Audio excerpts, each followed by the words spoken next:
자, 오늘 우리가 함께 읽은 말씀을 통해서 불신의 언어를 버리라, 제목 한번 따라해 볼까요? 불신의 언어를 버리라는 제목으로 함께 은혜를 나누겠습니다. 말에 대한 속담이 많이 있는데요, 같은 말이라도 다르고 다르다, 이런 말이 있죠. 정말 그렇습니다. 이 말에 톤이란 것도 있고 이 뉘앙스도 있고, 말만이 아니라 말은 인간의 이 표정, 몸짓 이런 것까지를 다 동반해서 가거든요. 그 말은 틀리지 않는데 그 사람의 태도가 정말 이게 다르게 전달되는 오해의 소지가 있게 되면 그 말이 곡해되어지는 경우들은 종종 있죠. 이 말이라고 하는 거, 언어를 재료로, 업으로 삼아서 이렇게 직업을 갖고 있는 전업 작가들은요, 단어를 사용하되 아주 예민하게, 그러니까 뭐 우리가 명사, 형용사, 동사 뭐 이런 것들이 있잖아요. 이런 걸 허투루 쓰지 않아요. 그것뿐만 아니라 토시라 그러죠. 조사, 는, 이, 가 뭐 이런 것도요, 가볍게 다루지 않아요. 충무공 이순신 장군의 이야기를 써서 일약 이 베스트셀러 작가로 이렇게 등극이 된 김훈 작가의 칼의 노래라는 게 있어요. 이 명작의 첫 문장이 아주 기가 막힌데, 버려진 섬마다 꽃이 피었다, 이렇게 시작을 해요. 우리한테 좀 평이하게 들리잖아요. 근데 이 후일담 얘기를 들어보면 이 작가는 꽃이 피었다로 쓸까, 아니면 꽃은 피었다로 쓸까, 꽃은 이걸 가지고 밤새워서 고민했다 그래. 그러다가 결국에는 그래, 맞아, 꽃이 피었다로 써야지. 일반 독자들이야 꽃이든 꽃은이든 뭐 별 차이 안 느끼겠습니다만, 이 작가는 다른 거예요. 객관적이냐 주관적이냐 이 뉘앙스의 아주 미묘한 차이도 그것에 자신의 혼신을 담아서 기울여서 이제 작품을 만드는 거죠. 자, 근데 우리는 일반인으로 살아가면서 말을 사실 쉽게 다룹니다. 쉽게 다루니 실수가 많죠. 네. 일반인들의 특징이 뭐예요?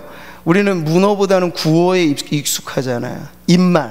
입말에 익숙한데, 이 부분에 있어서 아주 예민하게 다루기보다는 우리가 소위 버릇이라, 언어 습관이라고 말을 하는 것처럼 입에 배어있는 말이 사실은 나오게 되어 있는데, 이런 부분에 있어서 참 이게 쉽지 않은 거예요. 그래서 가는 말이 고와야 오는 말도 곱지, 이런 속담도 왜 생겼냐면 고운 말이 별로 없기 때문에 그래요.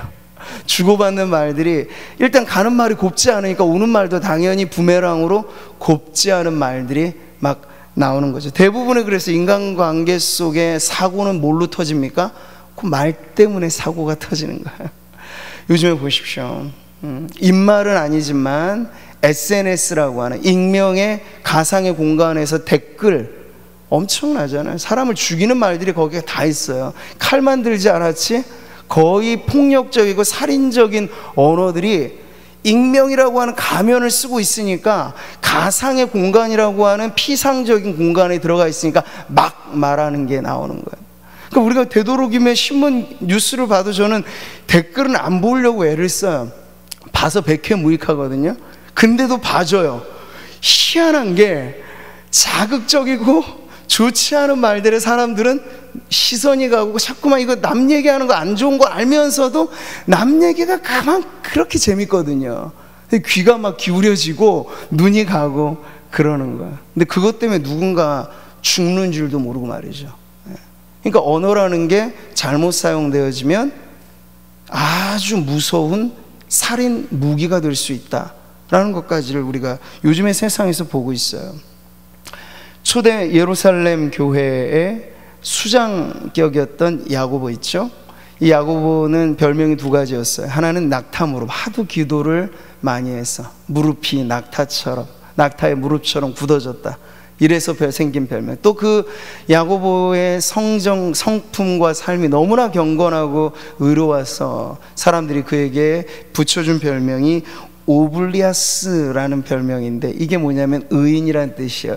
그 말의 뜻은 인간의 방파제, 역할을. 그러니까 그 시대마다 다 인간 사회가 사실 거기서 거기라 말하면 죄라고 하는 건 언제나 넘쳐나고 흘러가는 거잖아요. 근데 그런 걸 막아낼 만큼의 이 거룩한 성품과 삶을 살았기에 오블리아스, 의인 야고보, 이런 별명이 붙었어요. 근데 그 야고보서를 우리가 읽어보면요, 이 경건한 삶을 체질로 하고 생활화했던 야고보가 철칙같이 여겼던 몇 가지 핵심 사항 중에 이 언어라는 게 있어요. 같이 한번 읽어볼까요? 우리가 다 실수가 많으니 만일 말에 실수가 없는 자라면 곧 온전한 사람이라 능히 온 몸도 굴레 씌우리라. 이게 말에 실수가 없는 것이 경건의 아주 중요한 으뜸되는 덕목이라는 거죠. 스스로 경건하다 하면 입에 재갈을 물리지 않는, 이게 뭐예요? 재갈을 물린다는 거 입 조심한다는 얘기거든요. 그 사람의 경건은 헛것이라고 야고보는 말하였습니다. 조금 더 구체적으로, 그래서 그러면 어떻게 언어로서 경건한 삶을 유지할까라고 했을 때 가르쳐준 방법은 이거예요. 같이 읽죠? 내 사랑하는 형제들아, 너희가 알거니와 사람마다 듣기는 속히 하고 말하기는 더디하며 성내기도 더디하라. 하나님은 이 모든 것들을 우리의 신체의 구조에 다 담아내셨어요. 보이는 교보제가 우리의 몸이에요.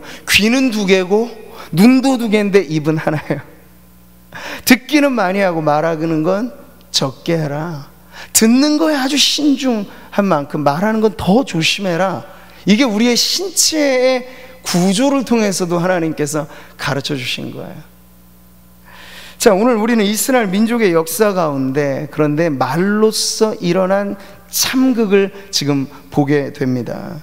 광야 생활의 이 40년의 기나긴 여정, 이 뺑뺑이, 그 광야라는 게 넓다면 넓겠지만 지도를 보시면 알아요. 넓지도 않아요. 그 200만에 혹가하는 그 인구가 40년 동안 줄곧 죽어나가는 역사, 그게 바로 광야 40년의 세월이었는데, 그 뺑뺑이 돌게 된 근본적이고 결정적인 이유가 오늘의 사건에 나와 있어요.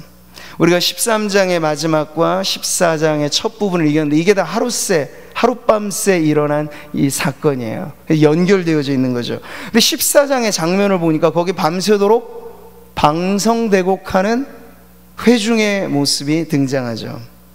같이 한번 읽어봅니다. 온 회중이 소리를 높여 부르짖으며 백성이 밤새도록 통곡하였더라. 이건 여러분 뭐 밤새워 통곡하는 기도의 외침도 아니고 회개의 눈물도 아니에요. 군중의 심리가 순간 작동하니까 삽시간에 온 백성이 울며 분통 터져 하며 분노에 사로잡혀서 지금 밤을 이를 갈면서 지금 보냈다는 이야기가 지금 이 말씀에 나와 있는 거죠. 왜 그랬을까요? 이유는 아주 단순해요. 정탐꾼들이 있었어요. 모세가 이제 이 광야 여정이라고 한다는 건 출애굽 이후 시내산 도착해서 거기서 율법을 받고 거룩한 성막을 완공하기까지 이제 2년여 시간이 지나갔어요.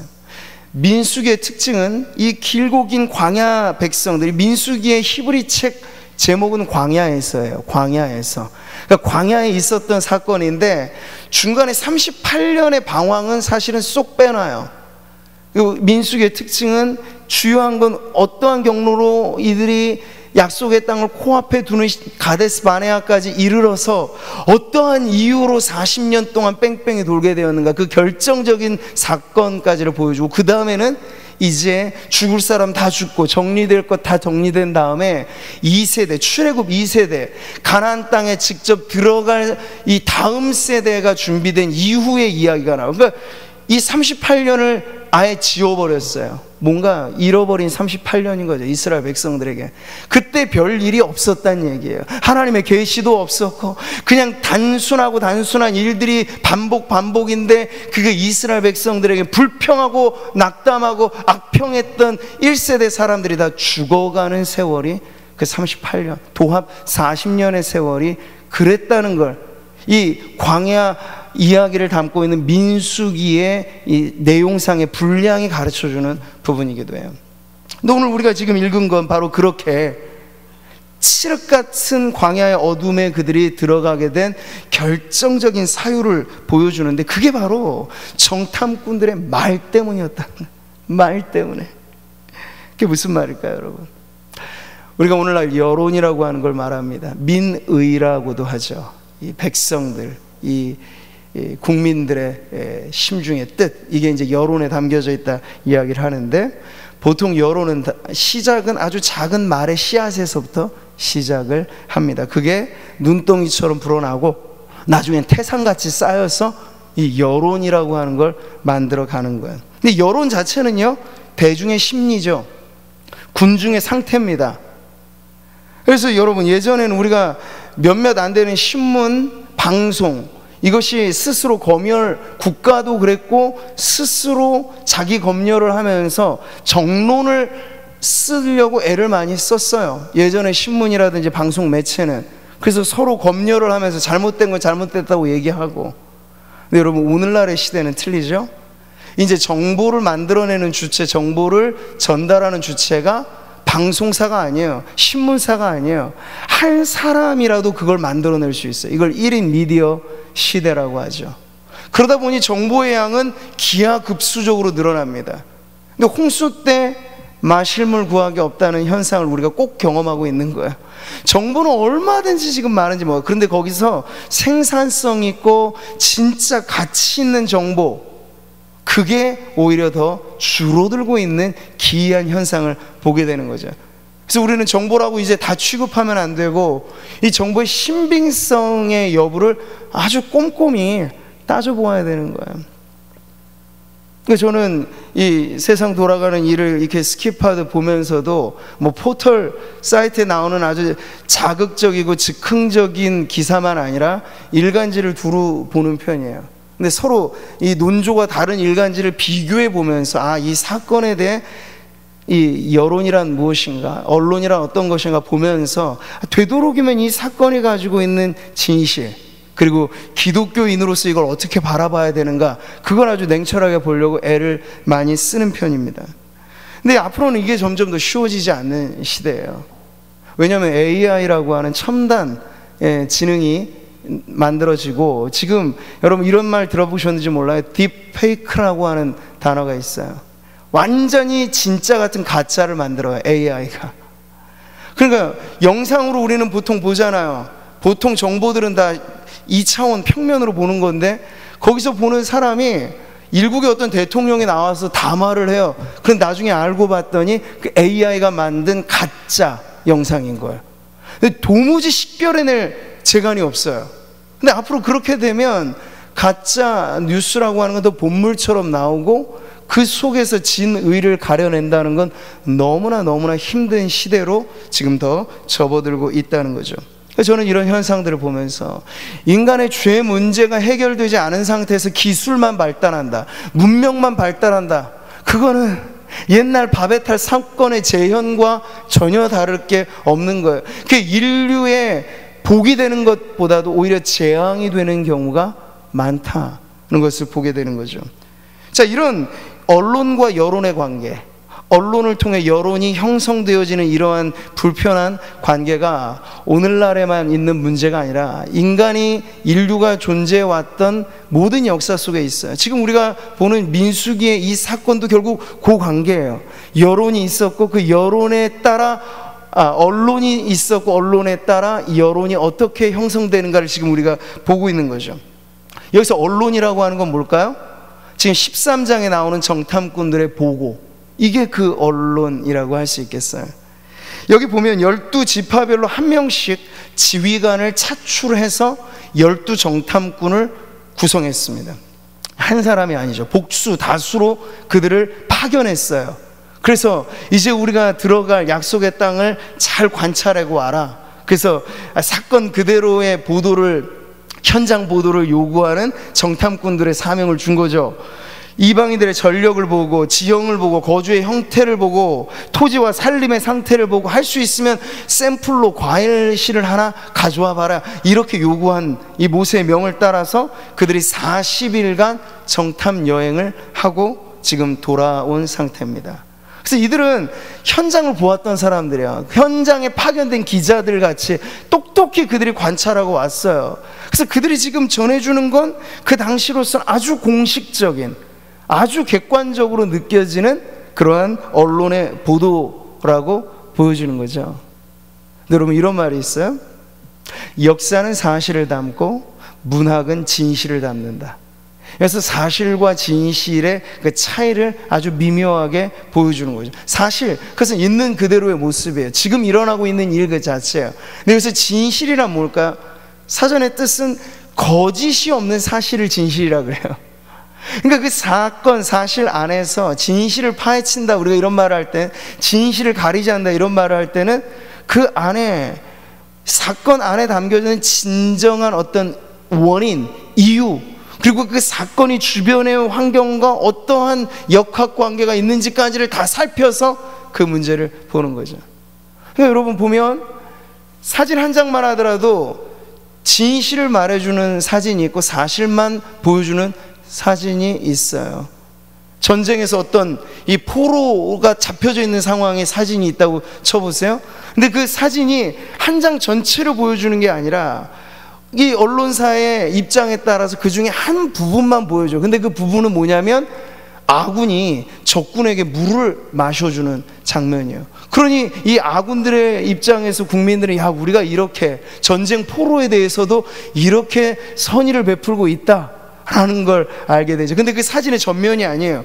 이 측면을 보니까 또 적군 측에 보도하는 언론은 이 측면을 보도하고 있어요. 그 측면의 사진이 뭔가 했으니까 적군이 가운데 있고 아군이 두 명이 양사이 옆에 있는 거예요. 근데 한 명은 수통을 부어서 물을 부어주는데 한 명은 뭐하고 있냐? 총뿌리를 그에게 겨누고 있는 거예요. 그러니까 꼼짝 못하게 일단 붙들어 매누는 그런 상태에서 물 한 모금에 자비를 베푸는 거죠. 근데 적들은 총뿌리를 겨누는 그 모습만 보도를 해요. 그러면 야, 저 사람들 정말 잔인무도하다, 어떻게 포로를 저렇게 학대할 수 있을까, 이런 거예요. 그러니까 사진 하나를 봤을 때도 우린 이게 사실이라고 생각하잖아요. 근데 거기에 진실을 말하자면 그 사진 전체를 보아야 돼요. 그러니까 인간의 잔혹성과 함께 또 그 안에 숨어있는 자비, 함께 그 한 장의 사진이 보여주는데, 이걸 한 축만 다루게 되면 왜곡된 진실이 나올 수 있다는 거죠. 그러니까 여러분, 이게 참 어려운 부분입니다. 우리는 스스로 생각하기에 나는 진실을 알아. 근데 문제는요, 누구나 다 그렇게 믿는다는 거야. 모든 여러분 언론기관에 물어보세요. 본인들은 사실만 보도한다고 말해요. 근데 여러분, 왜 신문마다 그렇게 다 색깔이 다를까요? 신문의 사설이 말해주고 있는 한 사건에 대한 입장은 왜 그렇게 다를까요? 사실만 말한다면? 아니죠. 언론의 기관은 사실보다는 그들이 믿는 진실을 파헤치고자 하는 그러한 노력을 하는 거예요. 근데 그것이 가치관이 다르죠, 입장이 다르죠, 해석이 다르죠. 그러다 보니까 내가 믿고 있는 진실이 서로 달라지는 이런 차이가 현대사회에는 더 많이 벌어지게 되는 거예요.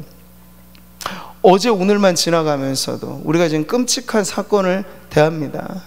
전에는 이 부산시가 그랬고 이제는 서울시가 아주 불명예스러운 일의 문제로 인하여 시장이 스스로 목숨을 끊었어요. 그 전과 후가 너무나 극명하게 달라지는, 그 죽음 앞에 누구도 사실은 그 고인에게 대하여서 우리가 막말을 할 수는 없죠. 근데 그 죽음의 원인과 그 문제들까지를 살펴보니 이거 정말 쉽지 않은 문제거리가 되어버린 거예요. 근데 놀라운 건요, 이 한 가지 스스로 목숨을 끊었다라고 하는 그 사건 자체가 여론을 갈라놓는 게 아니고, 여론이 갈라지게 되는 건 그 당사자에게 대하여 어떠한 호감이 있느냐, 어떤 반감이 있느냐에 따라서 동일하게 한 죽음에 대해서 평가하는 것은 천연지차로 갈려지게 되는 것을 우리가 봅니다. 단적인 예를 말씀을 드리는 거예요. 자, 그러니 우리가 자부하기가 쉽지 않은 거죠. 나는 진실을 알아, 내가 말하는 게 사실이야. 근데 그렇지 않은 경우들이 너무나 많아서 이 세상이 이렇게 분열이 많고, 이렇게나 다툼이 많고, 이렇게나 복잡하게 문제가 꼬여지게 되는 걸 우리가 보게 되는 거예요. 자, 보십시오. 지금 이 정탐꾼들이 말하여 주는 이 내용이 얼핏 들어보면 사실 보도라고 들려져요. 처음에 이들이 보도해 준 말이 이렇거든요. 같이 한번 읽어보죠.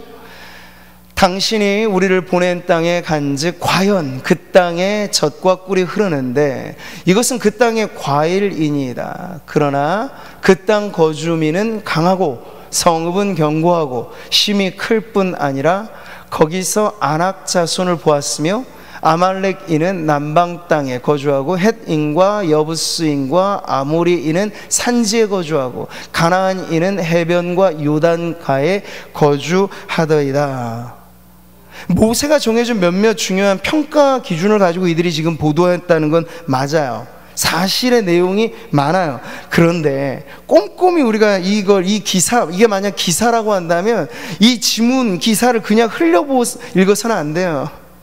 여기서 다루고 있는 그 내용의 경중이 벌써 있는 거예요. 뭘 많이 말하고 뭘 적게 말하는지, 어떤 걸 앞에 말하고 어떤 걸 뒤에 말하는지. 되게 뒤에 말하는 게 하고픈 말이죠. 되게 많이 말하는 게 하고픈 말이죠. 근데 그걸 보면 이 사건 사실 보도로 보여주고 있는 이 내용조차도 매우 불안한 사실로서 보도되어진다는 걸 우리가 간파할 수 있어요. 근데 거기서 보세요. 권위 있는 보도가 되죠. 왜? 12명 중에 10명이 입을 맞춘 거예요. 10명이라고 하면 과반도 넘어 3분의 2도 넘어 이 절대 다수거든요. 절대 다수가 관찰해 온 것대로 전하니 이게 온 백성들에게 아, 저건 사실이다, 아니 저건 진실이다, 믿어버리게 될 만한 요소가 여기 있는 거죠. 그래서 동요되어지는 그 느낌을 갈렙이 알아차리고, 갈렙이 중간에 한번 저지하듯 일어서서 말하잖아요. 갈렙이 모세 앞에서 백성을 조용하게 하고 웅성웅성 거린 거예요. 벌써 이 정탐꾼들의 얘기를 들어보니까 불안 심리가 자극된 거죠. 그러면서 갈렙은 이 보고에 빼놓아져 있는 중요한 핵심을 다룹니다. 왜 그들이 정탐하였는가? 그냥 그 땅을 우리가 여행하듯 유람하듯 다녀와서 보고하는 게 아니고 우리는 그 땅을 정복할 하나님의 백성들이다. 그래서 우리가 그 땅에 들어갈 것을 전제로 하고 정탐을 한 건데 지금 이들이 그것을 망각하고 있는 거예요. 그래서 갈렙은 그걸 일깨우죠. 우리가 곧 올라가서 그 땅을 취하자, 능히 이기리라. 갈렙의 이 말은요, 오히려 사실에 대한 얘기를 보도해 주는 게 아니고 그 사실이 가져야 하는 목적성을 더 강조하고 있는 거죠. 여러분들이요, 우리가 왜 12명의 정탐꾼으로 차출됐으며 왜 가나안 땅을 보고 왔습니까? 그 땅에 들어가기 위해서 우리가 사전 답사하고 온 것 아닙니까? 그걸 지금 다시 일깨워주고 있는 거예요. 그런데도요, 10명의 합을 맞춘 정탐꾼들은 이제 진짜로 하고 싶은 얘기가 이제 뒤에 나오게 되는 거예요. 여기 31절 33절의 내용이 사실 핵심이 되어지는 이 당시의 사건의 문제의 가장 결정적인 말의 문제가 바로 여기에 있는 건데, 길지만 우리 같이 한번 읽어보겠습니다. 그와 함께 올라갔던 사람들은 이르되 우리는 능히 올라가서 그 백성을 치지 못하리라.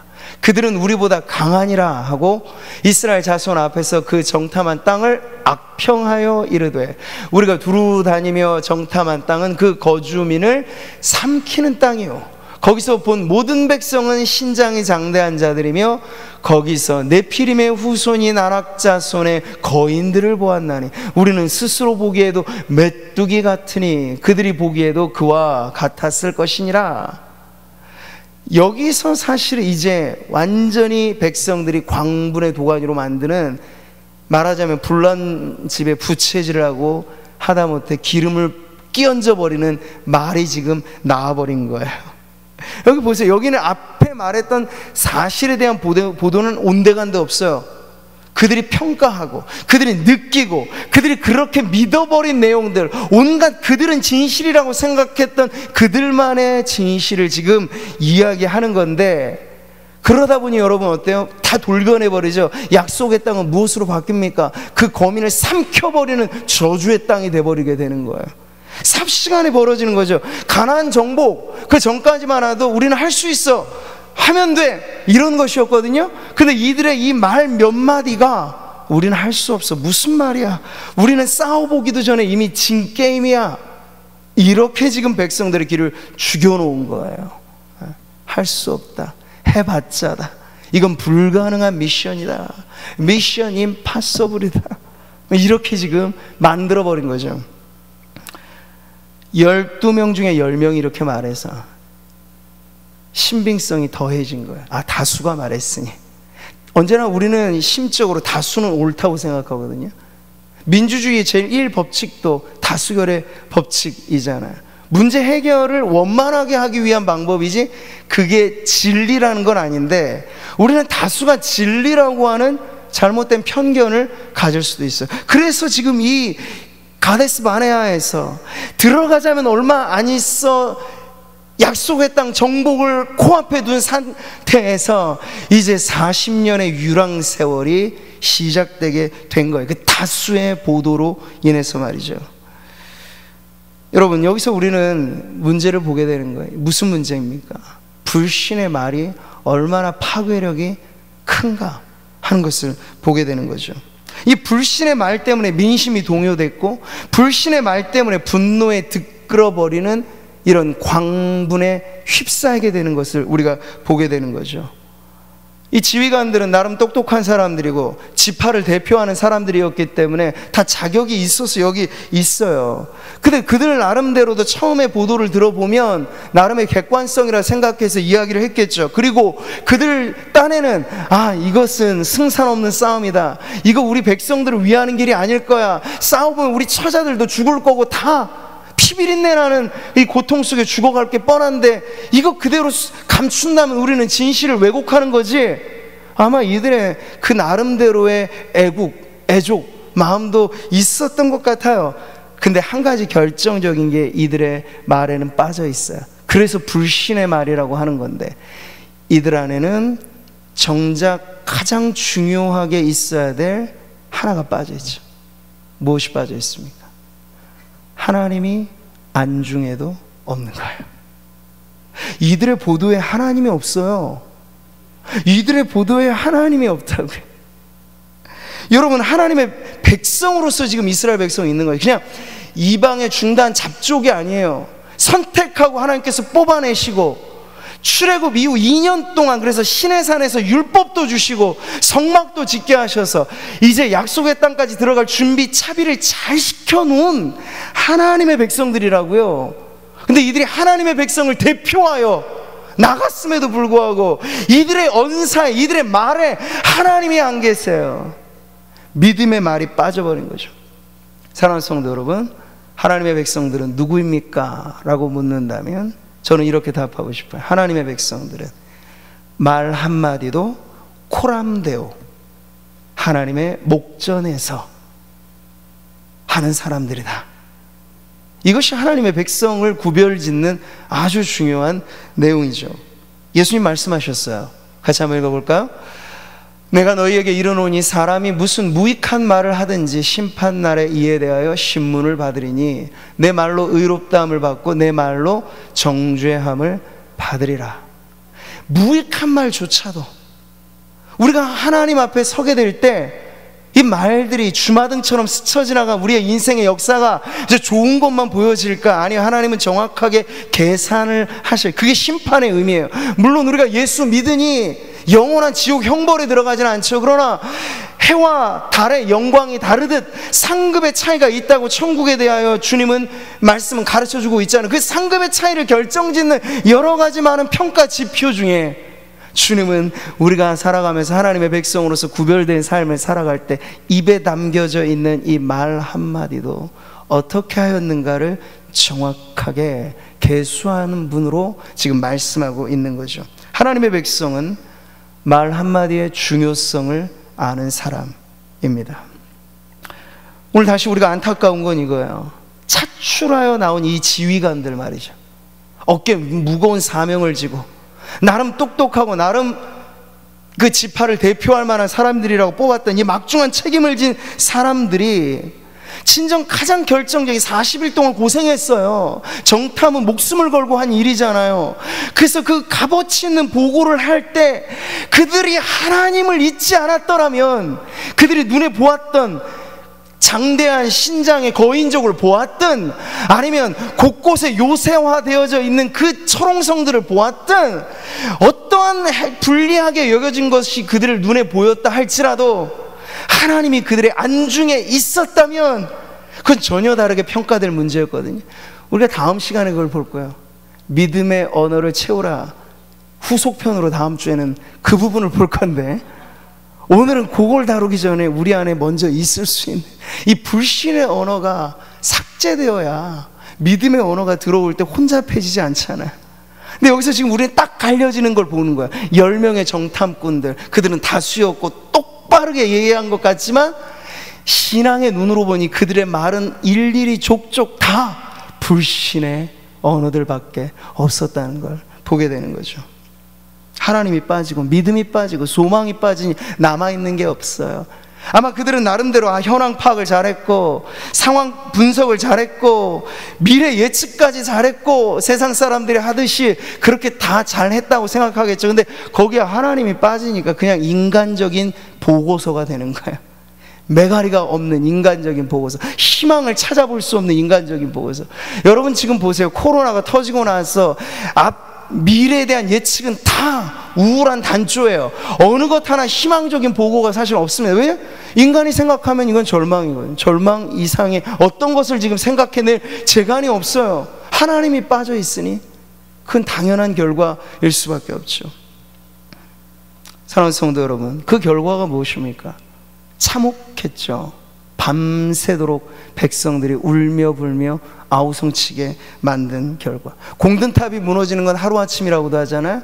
2년간 훈련받았고 시내산 기점으로 가데스 바네아까지 와서 결정적인 타이밍을 앞두고 있는 이들이 공든탑이 하룻밤새 지금 무너져 버린 거예요. 어느 정도로 무너져 버렸는가? 출애굽 시킨 백성인데 자원해서 다시 애굽의 노예살이 하겠다고 지금 말해요.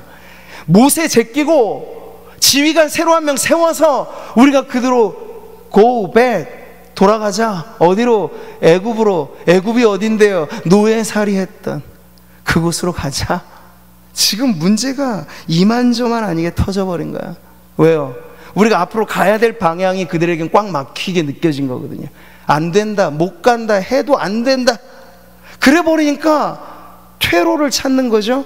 그러면 우리가 왔던 그 길로 돌아가야 되지. 여러분, 하나님의 백성의 뒷걸음질은 없어요. 말씀하신 대로 우리는 뒤로 물러가 침륜에 빠질 자가 아니라고 말씀하신 줄 믿습니다. 하나님의 백성들에게는 여러분 더디 가더라도 전진 앞으로예요. 우리의 대장 되신 예수 그리스도의 구령은 전진 앞으로지 후퇴, 자신 없다, 백기투항 이런 건 하나님의 나라에 없습니다. 우리 스스로가 그럴 뿐이에요. 우리 스스로가 그럴 뿐이에요. 간정지는 이 불신의 말들로 인하여 불신의 바이러스가 온 백성에게 순식간에 퍼지니까 이 집단 감염되듯이 말이에요. 당시에 온 백성들이 불신에 감염되어져 버린 사건을 우리가 보는 것이죠. 말씀을 정리합니다. 여러분, 불신은 불평을 낳고 불평하는 백성들이 선택한 결론은 최악의 결정을 하잖아요. 그래서 이 결정 때문에 우리 다시 애굽으로 가자. 이제 하나님 약속의 땅이고 뭐고 없다. 살 길 찾자. 그들이 입 밖으로 내뱉은 이 말 때문에 40년 광야 세월, 그 입 밖의 말을 낸 1세대 사람들은 고스란히 광야에서 죽어가는 역사가 지금 시작되게 된 것이에요. 엄청난 경고죠. 엄청난 경고예요. 바울이 고린도서를 쓰면서 이걸 거울 삼으라고 했어요. 그들이 불평한 것처럼 불평하지 말라고 말하면서. 근데 불평 이전에 뭐가 있어요? 불신의 말이 있어요. 불신의 말이 있어요. 네. 우리는 지난 시간 사사시대를 정리할 때 악순환의 고리로 묶여져 있는 시대였다고 말했습니다. 여러분, 한 개인도 이렇게 절망의 사슬에 묶여져 있을 수 있어요. 근데 절망의 사슬은요 어렵지 않아요. 그 체인 고리가 뭘로 구성되어 있냐? 싫다, 못해, 죽겠다, 우울해, 짜증나, 죽겠어, 이런 말들로 칭칭 동요매어져 있으면요 질식해버리는 거죠. 네. 우리는 믿음의 백성으로 오늘 이 자리에 기도하는 이 자리에 있는 줄 저는 확신합니다.